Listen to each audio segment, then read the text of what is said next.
Sekarang saya ingin menjelaskan sedikit cara yang kedua, yaitu melakukan setup secara manual menggunakan npm. Karena kalian sudah mendownload Node.js, maka npm sudah hadir di sana. Untuk membuktikannya, kalian cukup buka terminal, lalu menuliskan npm -version. Nah, ini versi npm yang saya gunakan. Jadi kalian cukup jalankan perintah npm, lalu diikuti dengan keyword install. Kita install Next, React, dan React DOM.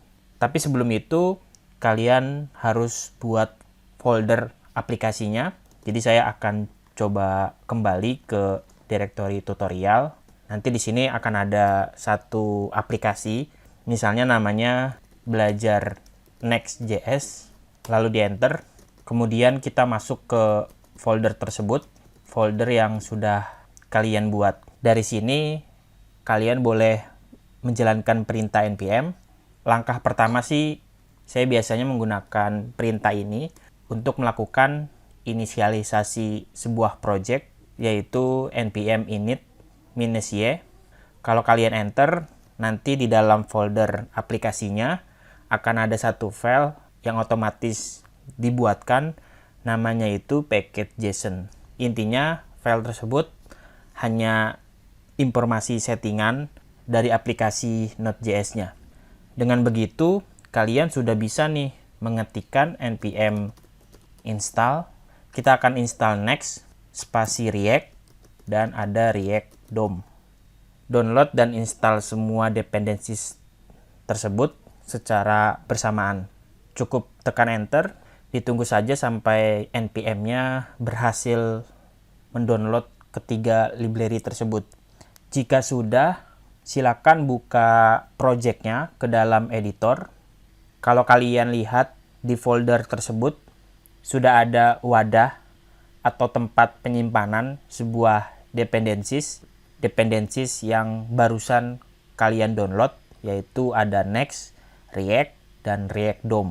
Ketiga paket tersebut diletakkan ke dalam satu folder namanya Node Modules.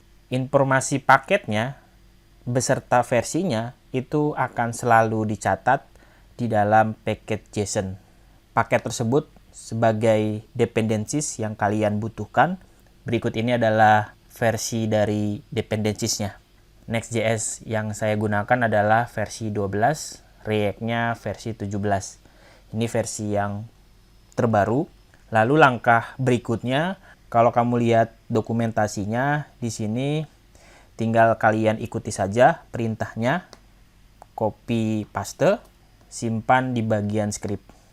Jadi kita replace saja, pastikan ada pemisahnya, jangan sampai error. Dari ketiga script ini punya tugas yang berbeda-beda. Yang pertama ada next dev untuk menjalankan mode development server via localhost. Lalu ada next build untuk melakukan build aplikasi ke bentuk HTML yang sudah siap untuk dipublish.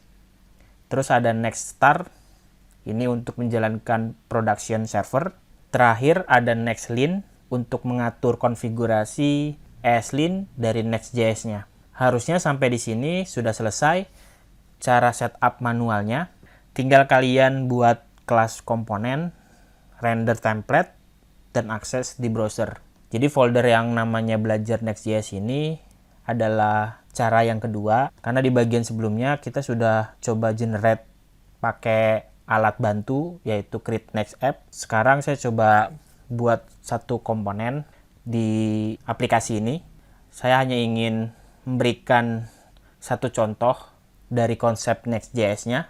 Di dalam dokumentasinya dikatakan bahwa Next.js itu dirancang dengan konsep per page atau per halaman. Halaman sama dengan file komponen yang sudah kalian ekspor. Tentu komponennya itu bisa berbasis JS, JSX, TS, atau TSX. Itu adalah format filenya. Nah, dari komponen halaman tersebut akan selalu dikaitkan dengan rute aplikasi sesuai dengan nama filenya, nama file yang kalian buat. Sebagai contoh, ada komponen di dalam folder pages namanya about.js. Dari nama file tersebut, secara otomatis Next.js akan memetakan ke sebuah URL /about untuk mengakses komponen halaman tersebut. Di sini sudah ada contohnya. Coba kita praktekkan sama-sama. Yang pertama, kalian buat dulu folder pages di dalam direktori aplikasinya. Jadi kita buat manual nih. Simpan dengan nama file yaitu index.js. Silakan kalian tulis function komponen namanya homepage kurung kurawal. Jangan lupa di bagian akhir kita harus ekspor komponen tersebut yaitu homepage, di mana komponen ini akan merender sebuah template.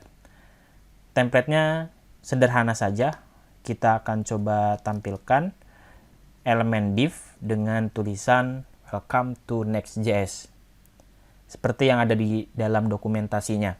Kalau sudah, kalian boleh jalankan terminalnya, buka lagi, ketikkan npm run dev. Jika kalian enter, nanti server is ready, starter server on localhost 3000. Kalau kamu akses, hasil rendering template-nya sudah berhasil ditampilkan. Keren ya? Kalau yang tadi kan struktur foldernya sudah dibuatkan sama alat bantu Create Next App. Tapi kalau cara yang kedua ini, kita buat manual dari awal tapi tetap mengikuti standar-standar dari Next.js-nya. Kalau kamu mau buat halaman baru, ya tinggal buat file baru di dalam folder pages. Katakanlah namanya about.js. Isinya sama. Dia sebuah function komponen namanya about page. Tulisannya kita samakan about page, dan jangan lupa ekspor defaultnya di sini. Kalian boleh save, buka lagi browsernya. Tanpa saya melakukan reload, maka kalian sudah bisa mengakses halaman tersebut atau nama file tersebut. Nama file tersebut akan menjadi rute URL yang bisa kalian akses. Berikut ini adalah halaman about. Halaman yang kedua yang sudah kita buat. Jadi tanpa kita reload, Next.js melakukan fast refresh, live editing secara otomatis. Jadi rute URL-nya sesuai dengan nama file JS yang kalian buat di dalam folder pages. Sejauh ini, tanpa kalian sadari, fitur Next.js sudah bisa langsung didapatkan tanpa melakukan settingan apapun, yaitu zero config, mulai dari compiling dan bundling, fast refresh, live editing, atau istilahnya hot reload. Simpan filenya, perubahannya akan terjadi secara otomatis. Static site generator, server side rendering, dan yang terakhir ada static file serving yang dipetakan ke dalam folder public untuk menyimpan aset-aset gambar. Terus nanti juga kalian bisa membuat folder styling untuk CSS atau JavaScript-nya. Mungkin itu saja cara setup Next.js secara manual menggunakan npm. Nanti di bagian berikutnya kita akan masuk ke aplikasi yang pertama, yaitu tutorial Next.js. Saya juga akan menjelaskan struktur folder yang kita dapatkan. Jadi saya ucapkan terima kasih, selamat belajar.